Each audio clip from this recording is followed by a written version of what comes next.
After all that lifting, folding and splitting of the earth, some of the layers of coal were forced to the surface. These outcrops were where the first simple efforts at coal mining began in the 17th century. It was a scratchy business to begin with. You found your outcrop and you dug away at it, down and then out in all directions, till the seam vanished in a fault or dipped too deep for you to get to. Then, in 1692, the coal seam at Drumglass was discovered and worked by a group of gentlemen from Dublin, which even then was emerging as a market hungry for coal. But this mining operation was abandoned when the owners realised that the costs of transporting the coal made it uncompetitive. Then, at the beginning of the 18th century... Now you're talking. This was when the business began in earnest. Francis Seymour sank 3 pits that produced 20 tonnes a day between them. Not bad for their day. I was, in all modesty, a true pioneer. I was convinced of the quality of Tyrone coal and that there was a demand for it in Dublin.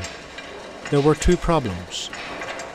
One was the complicated nature of transport, and the second problem was the uncertain nature of those blessed Tyrone coal seams.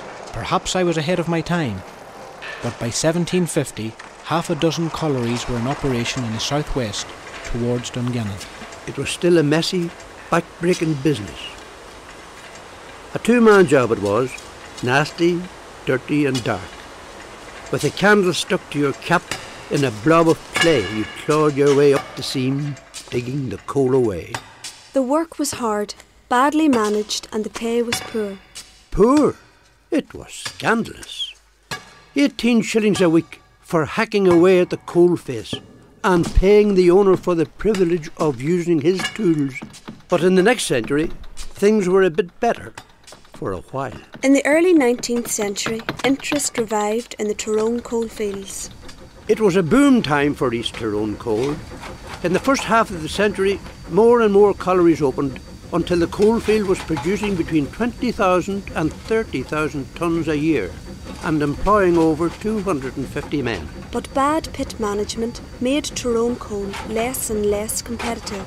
More and more industries turned to other methods of creating the power they needed. But then in 1918 I turned up. Kelly. Mr. Samuel Kelly, in point of fact. It was I who sank 2 bores at Anaher, and wouldn't you know it, struck coal at 400 feet. In 1924, using modern equipment and even a railway line to the pit head, the first pit opened. Between 1924 and 1926, the Anaher colliery produced 36,000 tonnes of coal, the highest output for over a century. Then 2 great faults appeared which took the coal seams beyond the miners' reach, and by 1927 the colliery had closed.